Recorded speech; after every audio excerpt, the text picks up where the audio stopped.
आज जो हम माइक्रोबायोलॉजी का टॉपिक डिस्कस करने जा रहे हैं वो है बैक्टीरिया। आप सब अपने नोट्सों पर नज़र रखें, साथ के साथ देखते रहें।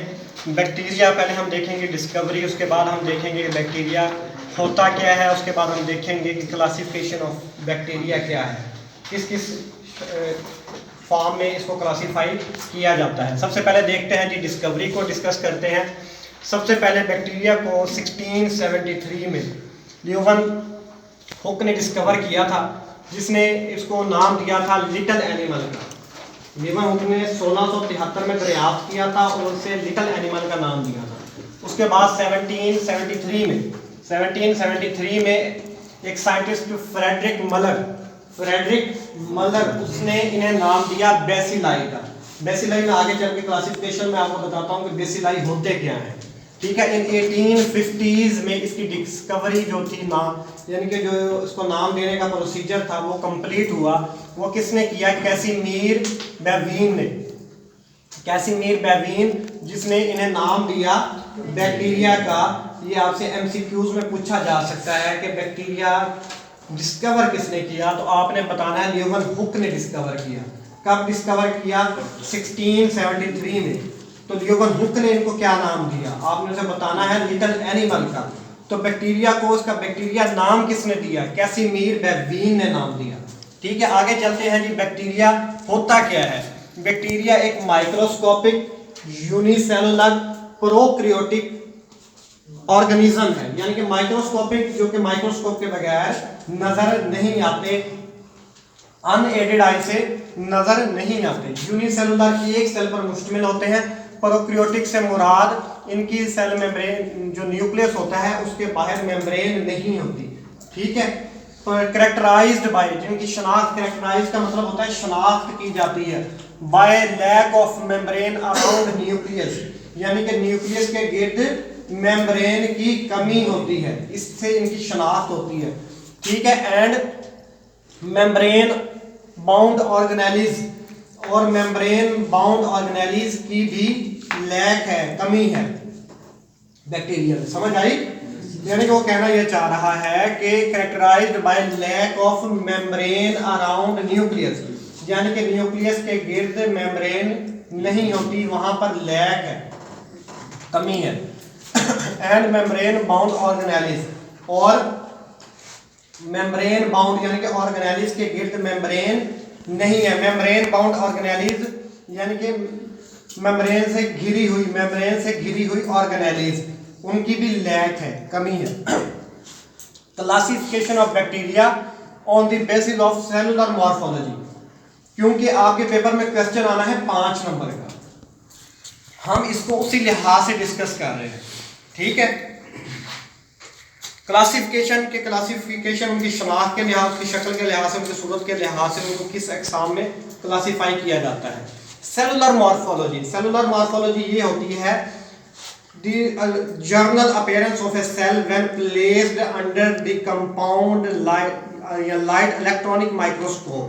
ठीक है, कि एक ज़ाहरी शक्ल सूरत एक सेल की, अपने नोट्सों पर देखें लिखा हुआ है the general appearance of a cell when placed under the compound microscope, जब उसे कंपाउंड माइक्रोस्कोप के नीचे रखा जाता है, जो उस सेल की ज़ाहरी शक्ल सूरत आती है नज़र, उसे सेलुलर मॉर्फोलॉजी कहा जाता है। अब सेलुलर मॉर्फोलॉजी के लिहाज से इनको इन अक़साम में तकसीम किया जाता है। बेसिलाई, सबसे पहली क्लासिफिकेशन में पहली टाइप आती है बेसिलाई की। बेसिलाई रॉड शेप्ड बैक्टीरिया को कहा जाता है। Such bacteria which have rod like appearance, rod, ये देखें, ये रॉड बना हुआ है, ऐसी अपीयरेंस जिन बैक्टीरिया की होगी हम उन्हें कहेंगे bacilli bacteria. Rod shaped bacteria, ये एमसीक्यूज में पूछा जा सकता है आपसे, the other name of bacilli bacteria, rod shaped bacteria या स्फेरिकल बैक्टीरिया या सर्कुलर बैक्टीरिया, आपने बताना है कि रॉड शेप्ड बैक्टीरिया। कोकाई, ये आपको ये फिंगर टिप्स पर पता होनी चाहिए एमसीक्यूज के लिहाज से, थ्योरी के लिहाज से भी, एमसीक्यूज के लिहाज से भी। कोकाई इसके अंदर ओ आ रहा है, आपके कॉन्सेप्ट के लिए बता देता हूँ। यानी कि स्फेरिकल शेप बैक्टीरिया जो होगा, गोल, ये देखें इस तरह के बैक्टीरिया होंगे, इस तरह के, ये देखें स्फेरिकल गोल जो बैक्टीरिया होगा उससे कोकाई बैक्टीरिया कहा जाता है। ठीक है, कोकाई बैक्टीरिया। अब आगे इसमें फर्दर आ जाती हैं, क्योंकि पेपर आपका 5 पेपर में 5 नंबर का क्वेश्चन आना है, टाइम थोड़ा होना है, चलो मैं थोड़ा सा बता देता हूँ आपको। डिप्लोकोकाई क्या होता है?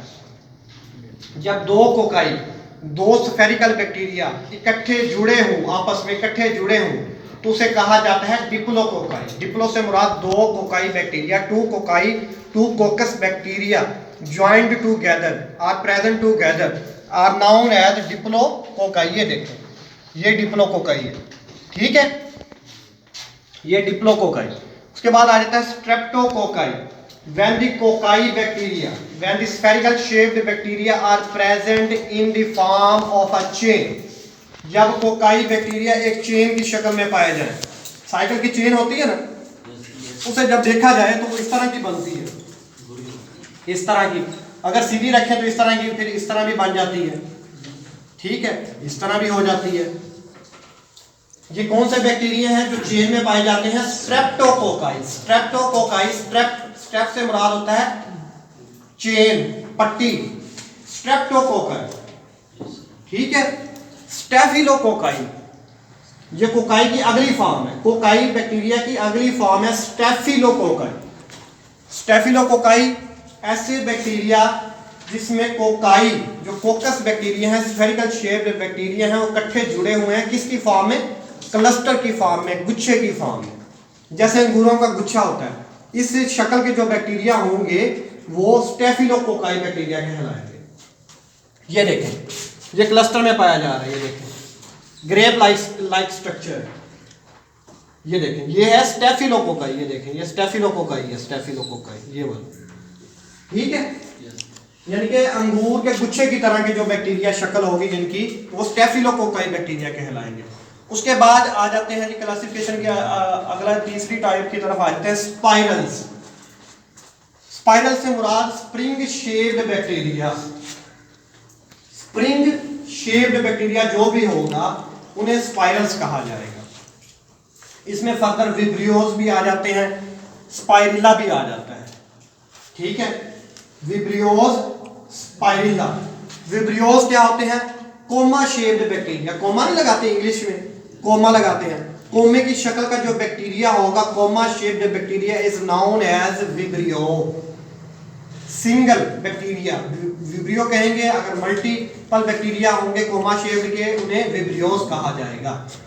अब देखेंगे spirilla, helical, spring like, helical shaped with thick rigid covering that assist in movement। वो कह रहा है ये स्पाइरिला कौन से होते हैं? हेलिकल स्ट्रक्चर होती है उनकी, और बाहर सख्त रिजिड कवरिंग होती है, जो कि इन स्पाइरिला को हरकत में मदद फराहम करती है। ठीक है, यहां तक ये आपकी बैक्टीरिया की डिस्कवरी, बैक्टीरिया की डेफिनेशन, बैक्टीरिया की क्लासिफिकेशन का टॉपिक कंप्लीट हो गया। ठीक है, उसके बाद फिर हम आगे पढ़ेंगे अगले लेक्चर में सेल वॉल की बुनियाद पर, या सेल वॉल इनकी देखेंगे, उनकी स्ट्रक्चर बैक्टीरिया वगैरह को देखेंगे। ठीक है, ग्राम पॉजिटिव बैक्टीरिया पढ़ेंगे, ग्राम नेगेटिव बैक्टीरिया पढ़ेंगे। ठीक है, यहाँ तक हमारा ये आज का आपके फार्मेसी टेक्नीशियन के सिलेबस के लिहाज से मैंने पढ़ाया है आपको, कि जैसे आपके बुक के में ये आउटलाइंस दी गई हैं, मैंने कोशिश की है कि आपको उर्दू इंग्लिश दोनों में मिक्स करके पढ़ाऊँ ताकि आपको जो समझ आ सके। यहाँ तक हमारा आज का ये वाला टॉपिक माइक्रोबायोलॉजी का बैक्टीरिया के टॉपिक कंप्लीट हो गया क्लासिफिकेशन तक। ठीक है जी।